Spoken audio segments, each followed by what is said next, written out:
How you guys doing tonight? It's a lot of people. It was like a Leopold's line out there. Really long. Well, good evening. My name is Harrison Scott Key, and I'm here to welcome you to the Keynote Address of the 15th Annual Savannah Book Festival. This festival was founded in my first year to live in Savannah, which honestly could not have been more perfect. You know, I moved here to work at SCAD, and I hoped eventually to write my own books. This seemed like the perfect city. It had everything a writer needs: history, beauty, a bar on every corner. And then after the bar, there's a church on every corner. So you go from the bar to the church to the bar. I got my first story in a magazine thanks to this festival, when I confronted one of the presenters, a big-time magazine editor, during a festival Q&A. I do not recommend doing this. It was really awkward for everybody in the room. I handed him one of my stories, and I said, if you don't publish this story, I'm going to give up writing and go to law school. I think I scared him because his magazine published that story, which eventually led to my finding an agent and publishing 2 books. I've had the honor of speaking about those books here at the festival in 2016 and 2019. Oh, thank you. That's great. When my own writing seemed to falter, it was this festival and the authors I met who encouraged me to keep going, and now I am wealthier than all of them. Just kidding. I met Stephen King at this festival, and I am not wealthier than Stephen King. We do hope you'll be with us throughout the festival, including tomorrow, which as always is free, thanks to your generosity. You know, this city is full of thousands of aspiring storytellers and devoted young readers who could not come to the festival if tomorrow's presentations were not free. This is huge. It's a big deal. And I just want to thank you guys. It means a lot. We will also be live streaming most of tomorrow's presentations. If you haven't already, be sure to download the Savannah Book Festival app. So get out your phones and find the app, and then turn your phones off, because we are about to go where no phone has gone before. Ladies and gentlemen, you are about to meet a legend, a writer of great renown. He's funny, handsome, and brilliant. But, you know, I'm not here to talk about me. That's stupid. Most of you know this author well. You love his books so much that you dared the impossible, the unthinkable, something most people can't do these days. You put on pants and you drove downtown to look for parking. Where did you guys park? I don't want to know. I don't want to know. You turned off the Netflix and you locked the kids in the attic because you wanted to meet William Kent Krueger. Also, please, no flash photography. I don't know why. I don't think he's going to dance. Nevertheless, it could happen. He's a bestseller on lists at the New York Times, LA Times, USA Today, Publishers Weekly, and the Wall Street Journal. He's won the Edgar Award for Best Novel, the Anthony Award for Best Novel, the Barry Award for Best Novel, the McCavity Award for Best Mystery Novel, and most importantly, he holds a merit badge in reading from the Boy Scouts of America. That's true. That's true. You can Google it, but not now, not on your phones. Put them away, turn them off, because he's here, he's in the building, all the way from the Twin Cities of Minnesota. Here he is, the man who created Cork O'Connor, William Kent Krueger.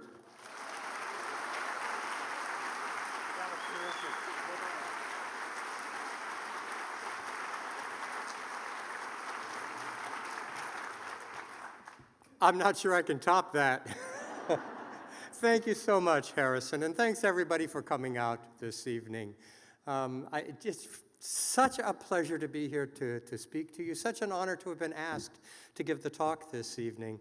I got a confession to make. This is my first visit to Savannah, and I'm here because I had heard so much about this festival, and I wanted finally to have a chance to experience it. That was one reason.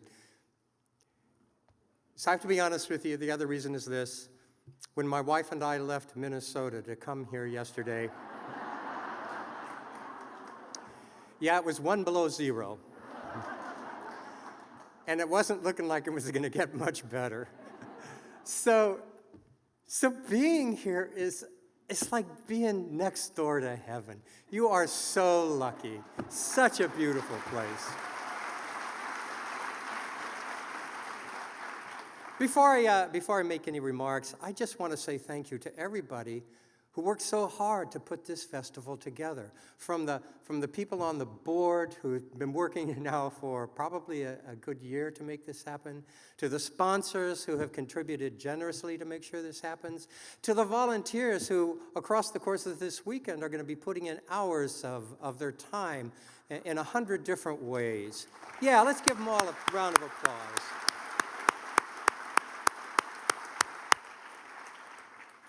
You know, I was here for David Baldacci's talk last night. Wasn't it great? Yeah, what a funny guy. And he's like this international rock star on the literary scene. William Kent Krueger, not so much. So the first thing I want to do is just tell you a little bit more about myself. So although I publish under that very literary three-name thing, William Kent Krueger, I have always gone by my middle name, Kent.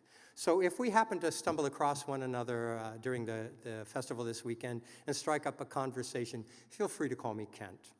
I live in Minnesota. I have for 40-plus years now with my wife of, March 10th, this coming March 10th. She will be my wife of 49 years. She's somewhere out there this evening. Thanks, Diane, for putting up with me. I appreciate it. Our children live in St. Paul. Our grandson is in St. Paul. Despite the fact that we really do have those legendary, bitterly cold winters, I love St. Paul. I love the people of Minnesota. Before I began to write standalone novels, I was probably best known as the author of the, as Harrison pointed out, New York Times best-selling Cork O'Connor mystery series, which is set up in the great north woods of Minnesota. My protagonist in that series, Corcoran O'Connor, is a man of mixed heritage. He's part Irish-American, and he's part Ojibwe, Anishinaabe, which is the largest tribal affiliation we have in northern Minnesota. Because of that mixture in Cork's heritage, a lot of the stories that I write come from issues that arise out of the interface of those two cultures, white and Ojibwe. So I've written about Indian gaming casinos and the effect that that's had both on the native community and the surrounding white community. I've written about the ongoing battle we have in Minnesota over hunting and fishing treaty rights. I've written about the influx of the drug and the gang cultures on the reservation. Always at some level, I try to deal with the whole question of racial prejudice. The first book in that series, a book called Iron Lake, was published in 1998. That was followed by Boundary Waters, Purgatory Ridge, Blood Hollow, Mercy Falls, Copper River, Thunder Bay, Red Knife, Heaven's Keep, Vermilion Drift, Northwest Angle, Trickster's Point, Tamarack County, Manitou Canyon, Wendigo Island, Sulphur Springs, Desolation Mountain, and most recently, Lightning Strike. I've had a couple of, thank you. I've had the opportunity to put out there a couple of books not a part of my series. In 2013, I published Ordinary Grace, which, oh, thank you. You know Ordinary Grace. Boy, I love you. And in 2019, I published what I consider its companion novel, This Tender Land. So that's who I am, that's what I do, but, enough about me. What I'm really here to talk about are books, because that's what's brought us all together here this weekend, our mutual love of the written word. So I want to talk about books. Their importance to me, their importance to you, their importance to all of us. And I'm going to begin my remarks this evening by quoting from another writer, a guy named Christopher Morley.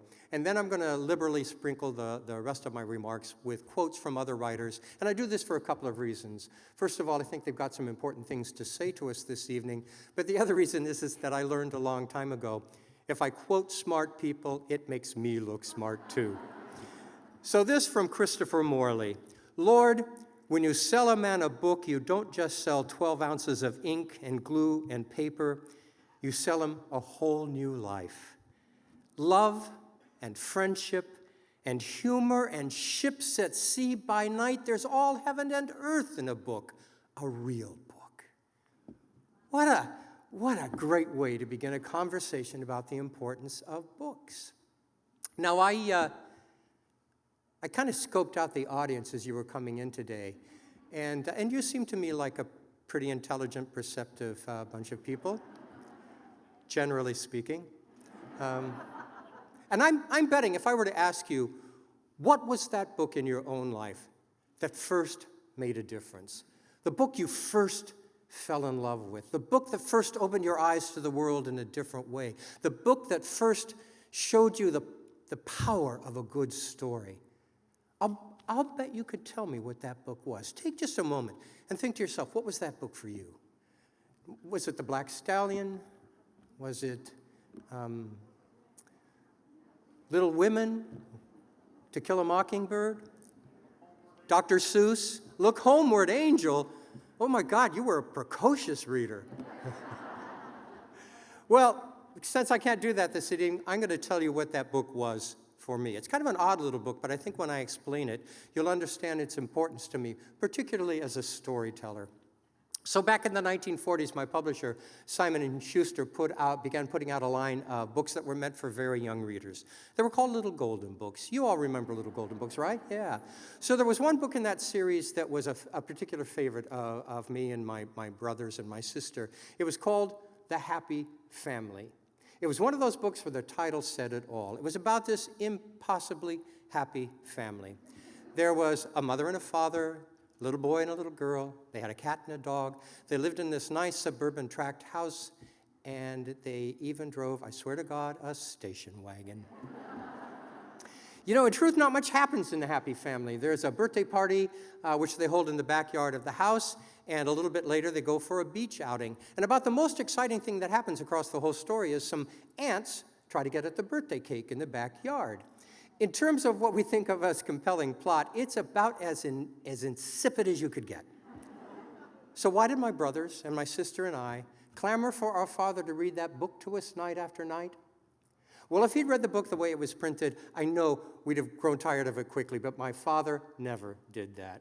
He would read those first few words as they were printed on the page, and then he would take off on his own, and God alone knew where we'd end up. So, for example, those ants that try to get at the birthday cake in the backyard, in my father's telling of that tale, those weren't just regular ants. Those were giant ants. And they weren't just after the birthday cake. They were after the Happy Family. And that beach outing that they go to later where the waves lap gently against the shoreline. In my father's telling of that tale, those waves became tidal waves, and they swept up the Happy Family, and the Happy Family had to fight for their lives. And my favorite part of the story always was the ending. The ending, as it's written, goes something like this. And Father turned out the lights and said, "Good night, sleep tight, don't let the bed bugs bite." My father never ended the story that way. In his telling, it would go something like this. And Father turned out the lights and said, "Good night, sleep tight, don't let the bed bugs bite." But when he came to wake the children in the morning, the bed bugs had gobbled them all up. So what's my point? My point is simply this, that what I learned from my father's reading of that book, or maybe more appropriately, his non-reading of that book, was that a story once begun can go anywhere. You're limited only by the reach of your own imagination. Here's a quote from one of our Nobel laureates, Toni Morrison. Toni Morrison says, "If there's a book you really want to read, but it hasn't been written yet, then you must write it." So I have always wanted to be a storyteller. I mean, always. And for that, I blame my parents. I'd be a Freudian analyst dream. I blame everything on my parents. When I was a kid, I had parents who, I hope like your parents, read to me. When I was a child, I never went down for a nap. I never went to bed at night without a story being read to me. So I grew up thinking of the world in terms of stories. And for whatever reason, I always wanted to be one of the storytellers. The first story I remember writing was a short story in the 3rd grade. It was called The Walking Dictionary. Now, I got to tell you this, my father was a high school English teacher. Any English teachers in the group tonight? Okay, I see a few hands going up. God bless you. Yeah, go ahead and give them a round of applause. They're important in our lives. Well, I don't know about you English teachers, but when I was a kid, my father, the English teacher, was always storming around the house, ranting something like, "Nobody uses dictionaries enough. Nobody uses dictionaries enough." So in the third grade, I wrote a short story called The Walking Dictionary, which was, in fact, about a dictionary that didn't think it was being used enough. It magically sprouted legs so that it could toddle off into the world and go to the people that needed it. My third grade teacher went gaga over that story. My folks oohed and awed over that story. I swear to you, in the third grade, I knew I was destined to be a writer. Here's one of my favorite quotes. It's from humorist P.J. O'Rourke, who just passed away very, very recently. P.J. O'Rourke advises this: always read something that will make you look good if you die in the middle of it. I love that. Always read something that will make you look good if you die in the middle of it.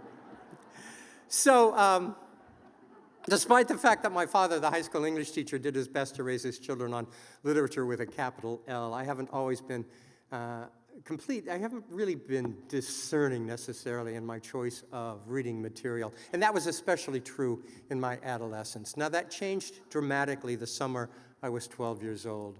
That would have been the summer between my 6th and my 7th grade year. I was a Boy Scout then, and I decided that summer I was going to get my reading merit badge. Now, one of the requirements for the reading merit badge, at least back then, was that you had to spend some time volunteering at your local library. I was living in a small town in Ohio at that point, and I went to the librarian to make the arrangements, and when the time came, I showed up to do my duty.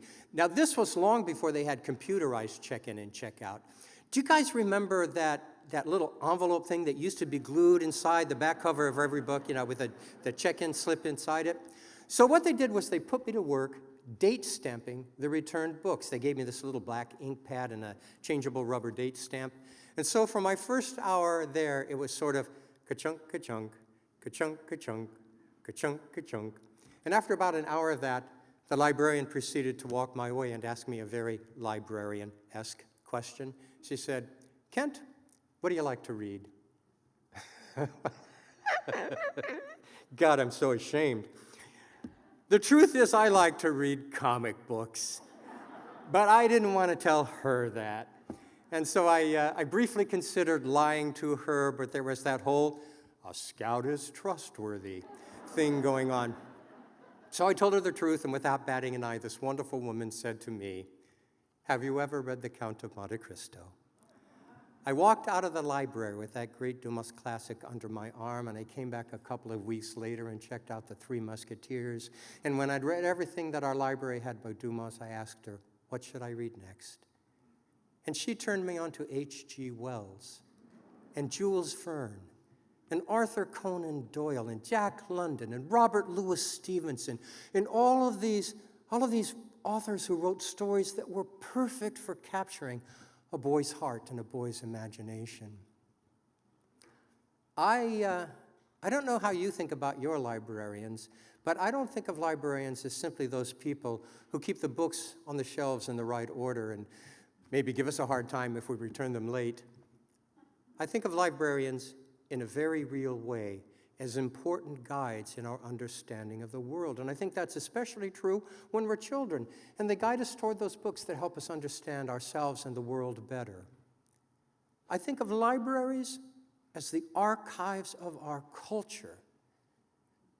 These are the places that house the books that tell us who we were and where we came from, that help us understand where we are now and who we are now, that maybe even point the way to the future, where we're going and who we might become. When our libraries are gone and our librarians with them, there goes everything we are as a people. Are there any librarians in the house today? Yeah, let's give them all a hand.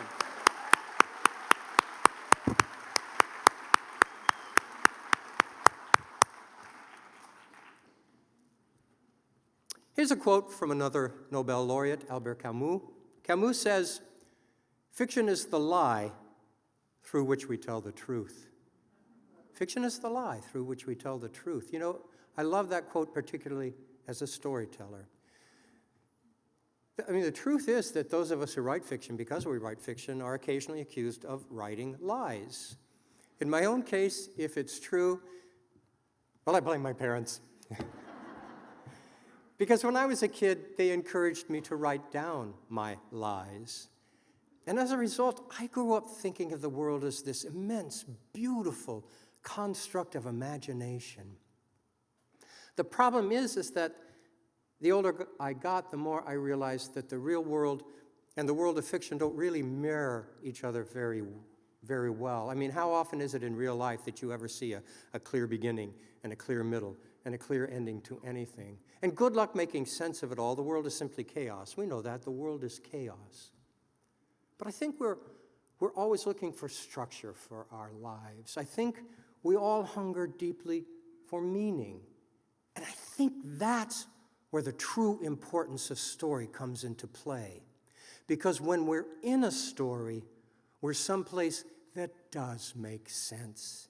In stories, this idea that we have that our actions can actually have a positive effect on the world is often validated. In stories, the outcomes that we hope for are often realized. In stories, this deep hunger for meaning is often satisfied. Okay, if it's true that I write lies, then I have to say this in my own defense. At the heart of those lies are truths that I've come to believe in profoundly and that I try to reflect in my work. I believe, for example, that there are heroes in this world. There are people whose courageous words and courageous actions show the rest of us the way. I believe that there is a moral compass, and most people are doing their best every day to follow it. I believe that when we make commitments to selfless, worthy causes and stand by those commitments, we're better for it, and the world is better for it. And maybe most important of all, I believe that despite all of the horrific images that are being thrown at us these days by the media, despite all of those horrific images, in the battle in this life between those things that are good and those things that aren't, the good continues to triumph. Yeah.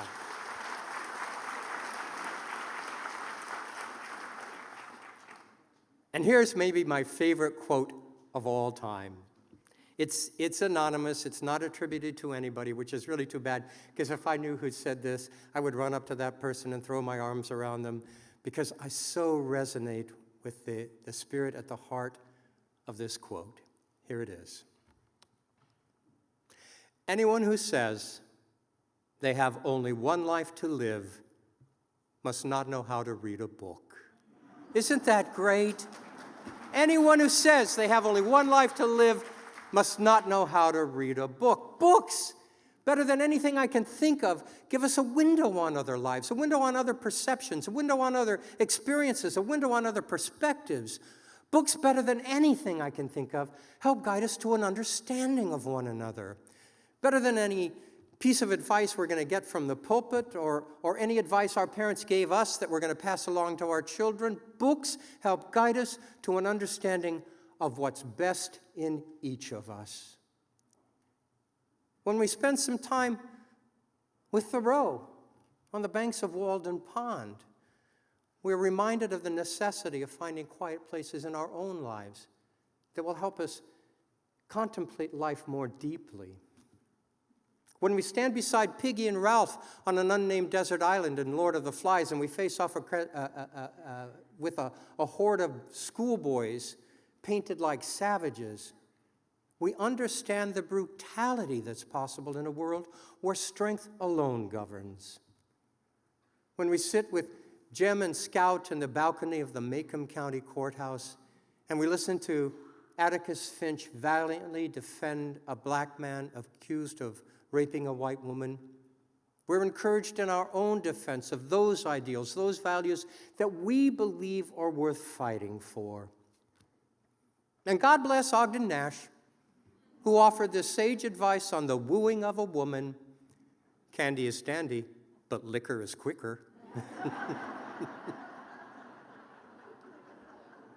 Yeah, he gave us permission to have a little fun along the way. But now we're being told that those books, those stories that have been so important to us all our lives are about to go the way of the dodo bird. A few years ago, a guy named Nicholas Carr published a book called The Shallows.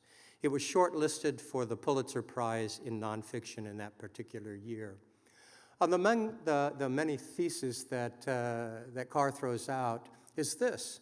Nicholas Carr believes that the internet is actually changing the way our brains function because of the overwhelming amount of information that we get from the internet these days, and because of the way it comes to us in these little bits and pieces. Carr says our brains are having difficulty stepping away from all that noise so that we can sink ourselves deeply into the reading and contemplation of a complex piece of writing. He backs up his contention with all kinds of neuro and social psychological research. But for Nicholas Carr, the bottom line is this. If we continue to go the way we're going, not only will we become uninterested in reading and thinking deeply, we will actually become incapable of it. Yeah, that scares me. That scares me on so many levels.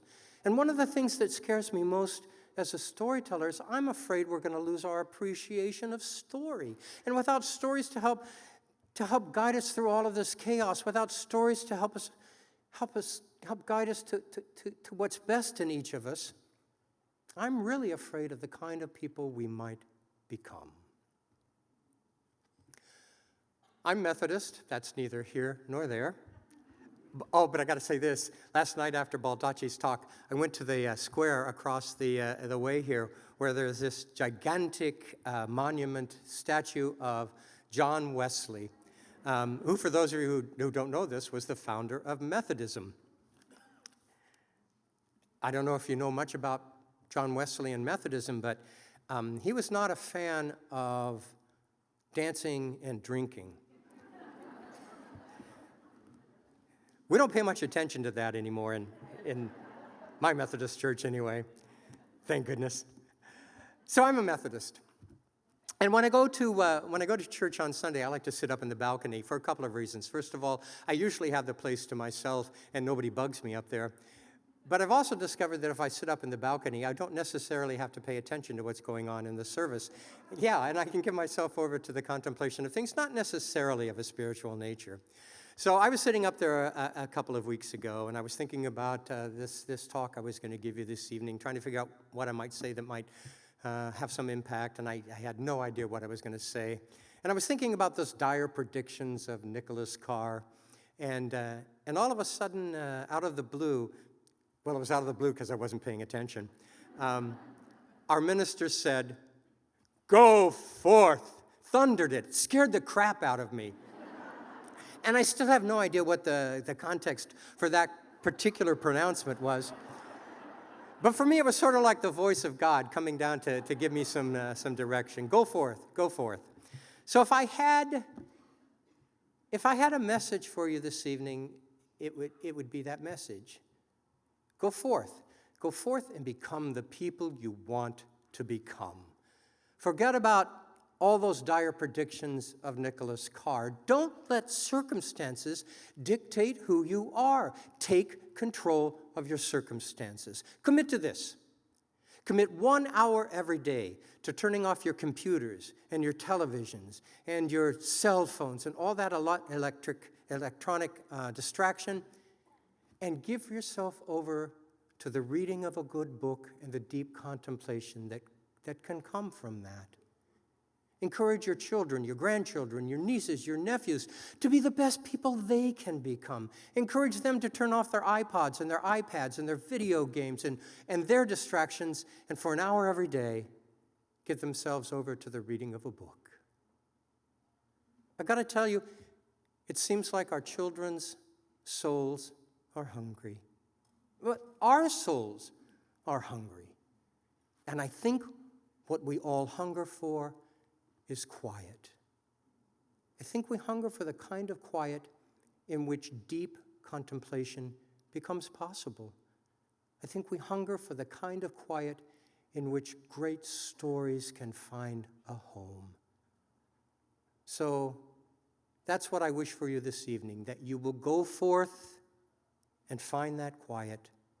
You will go forth and feed your souls. Thank you very much.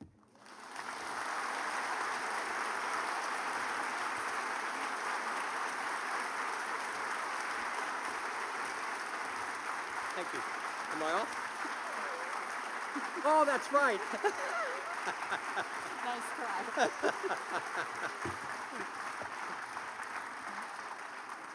Well, hello, everyone. I'm Rachel Young-Fields. I'm the president of the Book Festival Board of Directors. How about another round of applause for William Kent Krueger?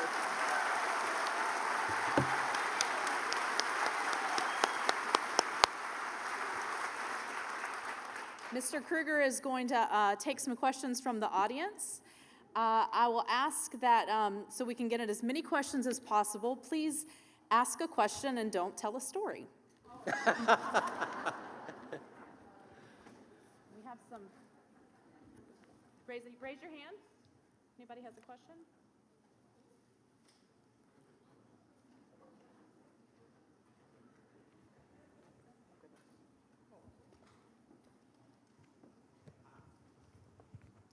From a fellow. There you go. There we go. From a fellow Minnesotan who has a cabin up in the Boundary Waters. You're one of my favorite authors. What do you read in your spare time? Do you read fiction like you write? Do you know, my favorite authors are those who do what I do. Authors who write profoundly out of a sense of place. Authors who clearly understand the power of language. Authors who create rich, complicated characters that I come to care about deeply.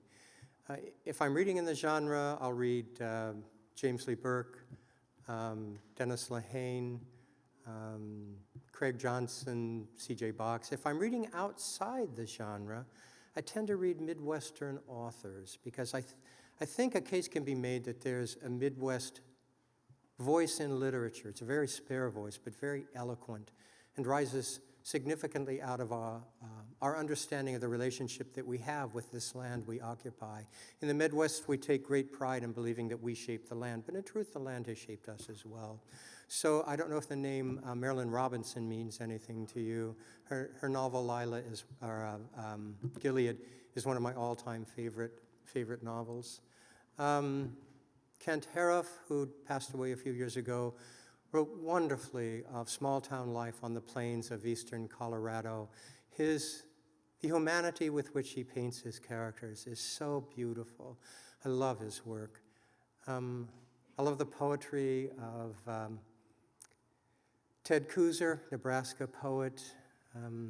Because I'm a Midwest kid at heart, these stories, these authors speak to me. So those are some of the people that I read.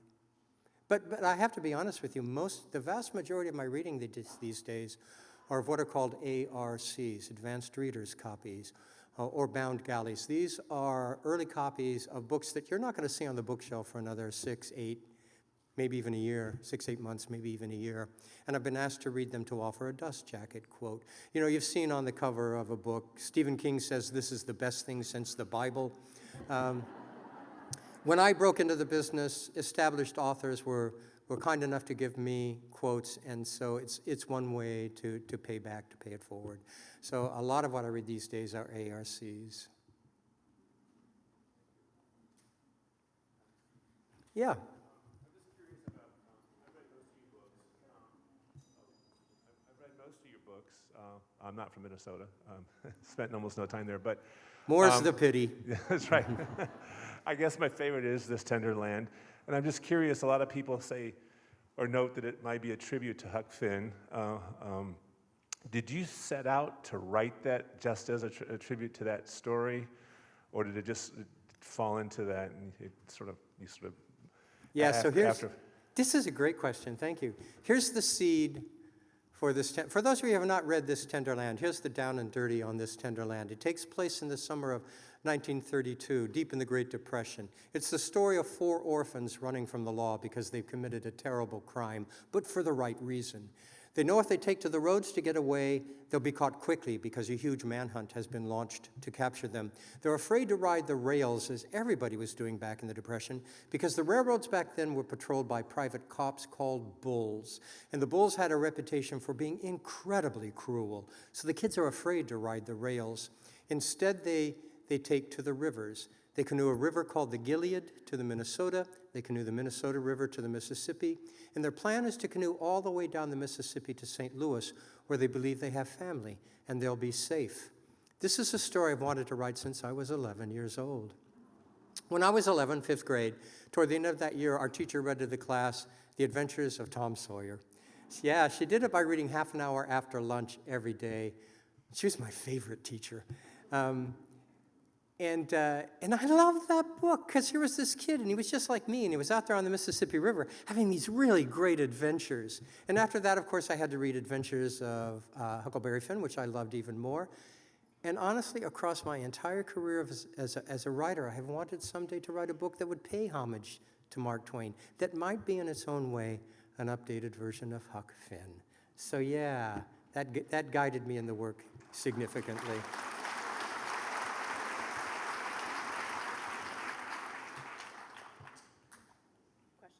Hi. I've loved your books for so long, and listening to you talk about who your favorite authors are and Nicholas Carr. I'm curious as to what your thoughts are as an author and as a community. What can be done about what's going on with the book bannings that are occurring across the country right now? I missed the last part of that question.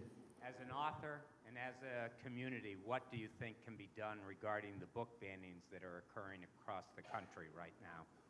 One more time. Oh, book banning!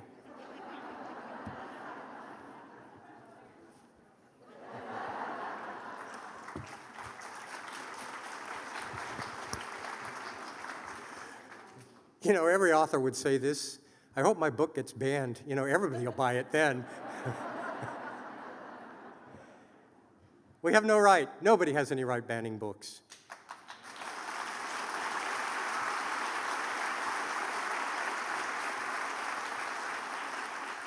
This is the United States of America, and we are still a free nation.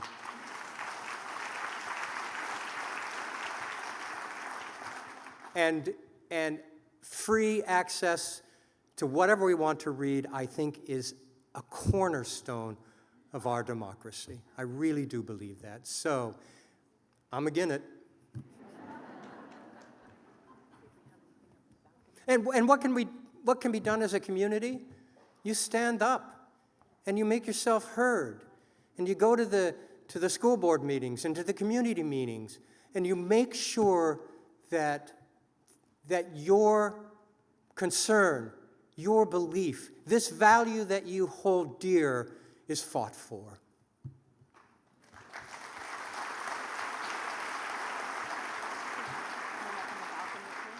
Oh, up in the balcony. Hi. Hi there. Can you hear me okay?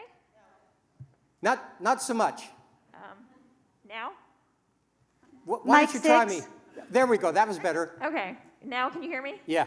Okay.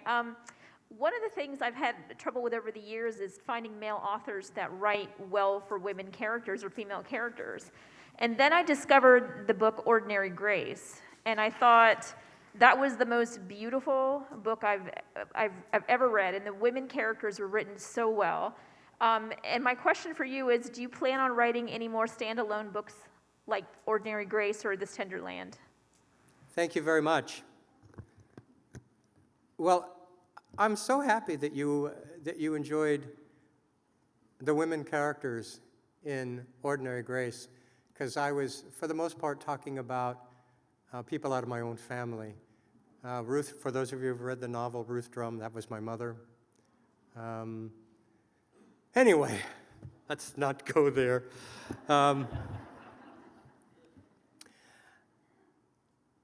Yeah.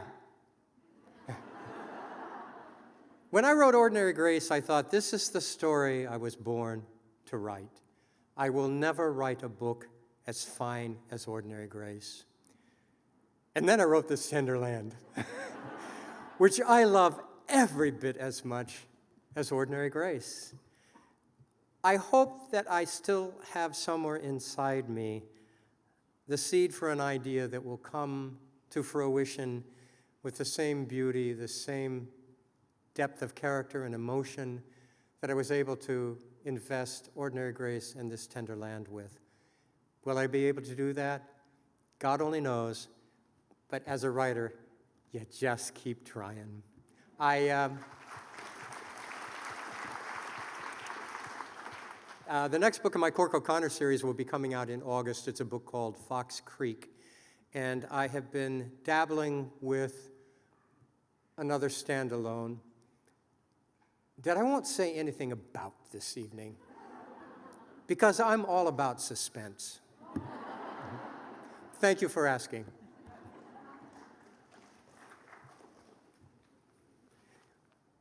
There's a question down here in front, too. You know, if you want to, I'm going to usurp you guys here. If you want to stand up and make it loud so I can hear you. I'm not going to stand up. I can make it loud. Okay. I just was curious. Do you feel pressure to write, or do you just wait until you're inspired? Pressure from people dying for you to write more.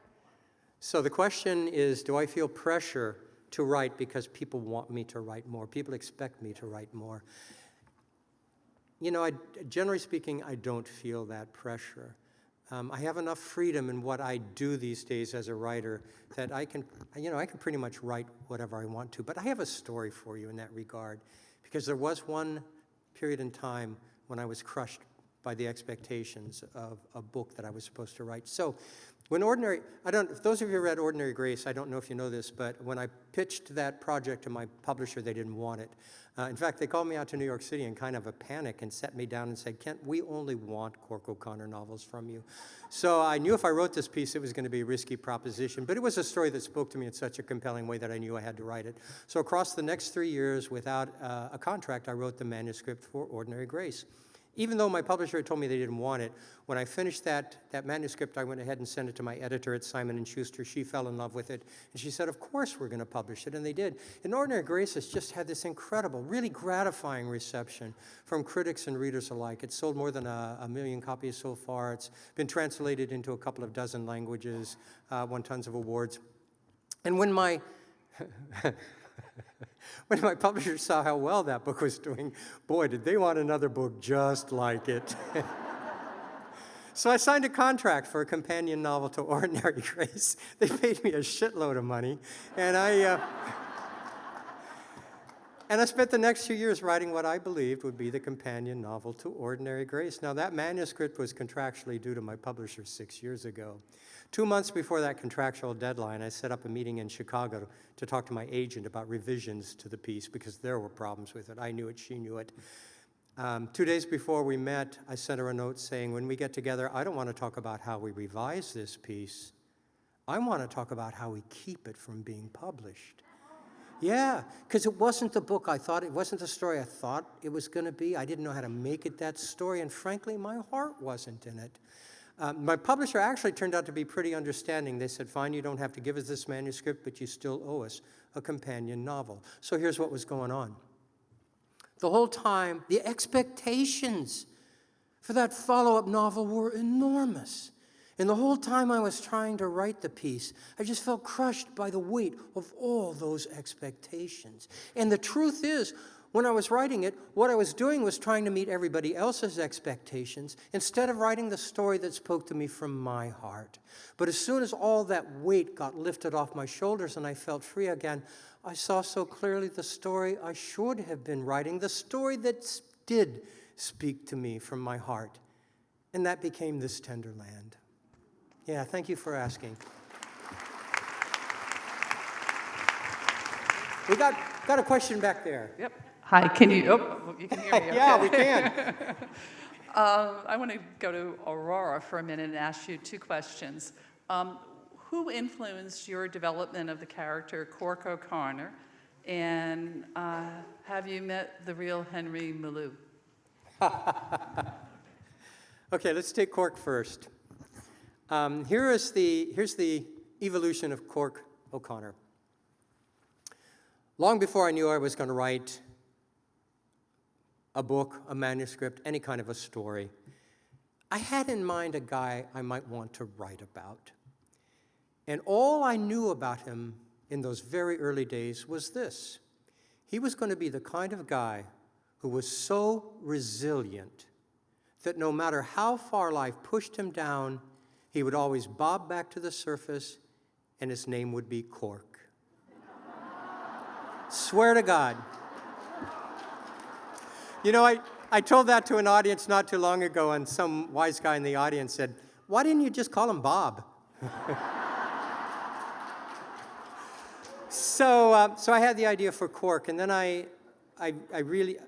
knew I wanted to set my work in the North Country of Minnesota because it's so stunning, such an incredible place to set your work. And when I took a really good look at the North Country, I realized you can't tell a true story set in northern Minnesota without including the Ojibwe, the Anishinaabe, as an element of the work. Are you Ojibwe?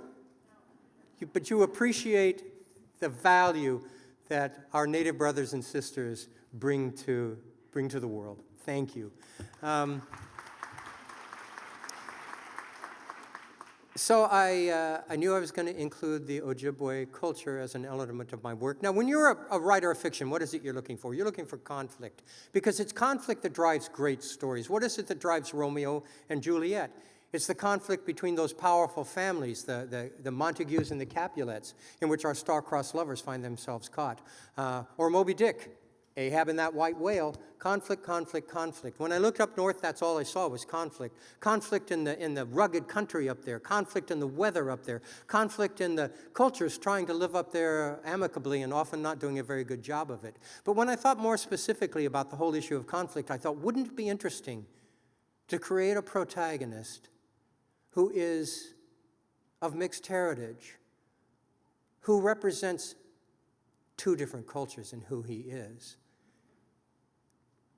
Wouldn't it be interesting to explore the conflict that creates in a character? And I had the essential Cork O'Connor there. Then I made him a family man because I'm a family man. I thought about making him sheriff of Tamarack County at that point, but I didn't know anything about law enforcement and I wasn't interested in researching it. So I made him the former sheriff of the fictional Tamarack County. So he didn't have to pay any attention to the law if he didn't want to. It was expediency, you know? And so people have often asked me, am I Cork? Is Cork me? Well, Cork O'Connor, Irish.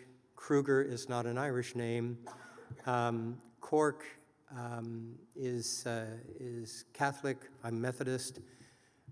Cork has Native heritage in his blood. I have no Native blood in me whatsoever. Cork has a significant law enforcement background.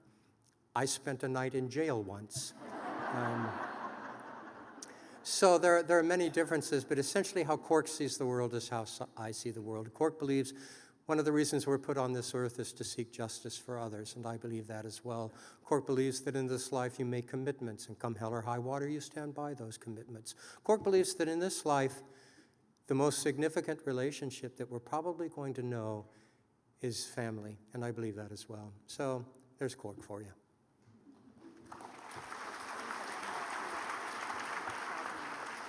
Okay, up top. Oh, Henry, that was my wife. She always keeps me on the straight and narrow. So I didn't answer the part about Henry, which was, have I met Henry? Is Henry a real person? Was that essentially the question?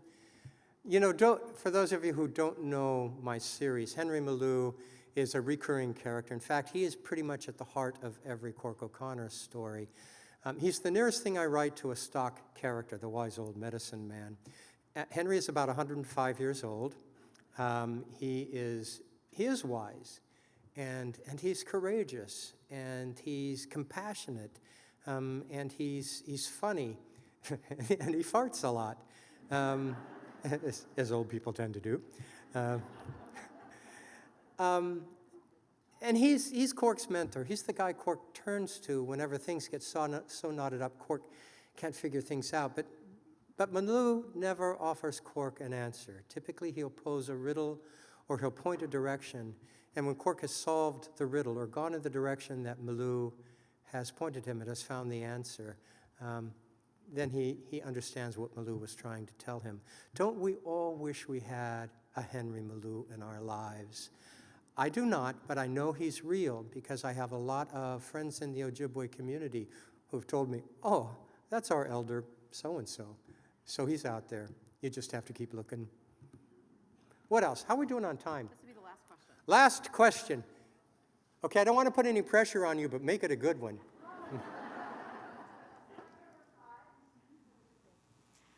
I noticed that in all of your books, and particularly in the Cork O'Connor series, that you always have a smooth landing. And so many authors cannot find that. They rush to the end and they kind of garble together things that you never thought about while you were reading it.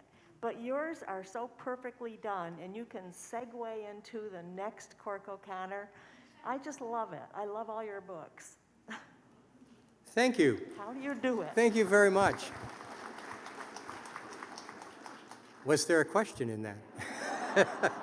No, I so appreciate that observation because over all these years as a storyteller, one of the most important things I've learned is that if you have a really stellar beginning and a really stellar end, you can get away with a lot of crap in the middle.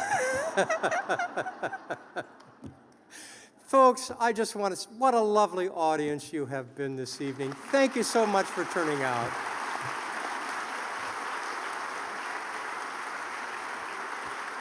Thank you so much. Thank you. William Kent Krueger.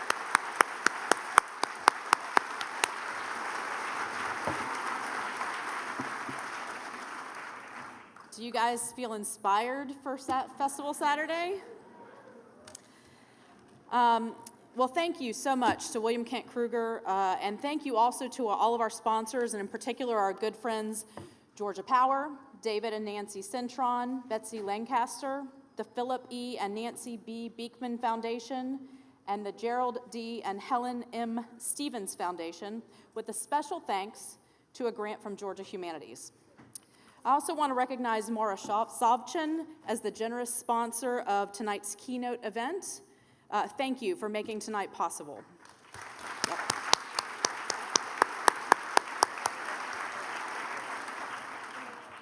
Special thanks also to our ushers tonight, who you probably know are volunteers and book lovers just like you and me.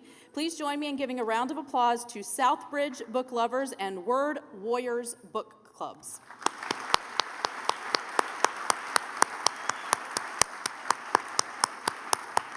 It's true when we say that the Savannah Book Festival could not take place without you.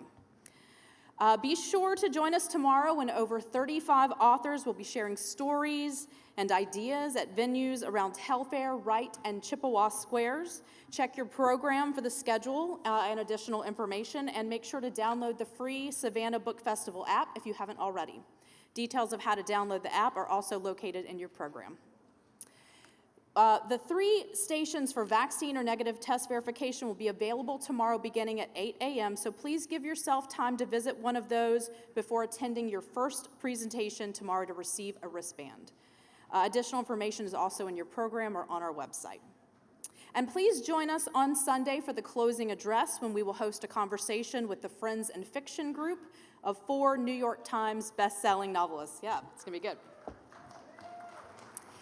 In just a minute, William Kent Krueger will be signing festival-purchased books at the table right here to the right side of the theater, so please make sure you've received a numbered signing card, and we'll be calling you up in groups of 50. Thank you so much for coming tonight, and we'll see you in the squares tomorrow.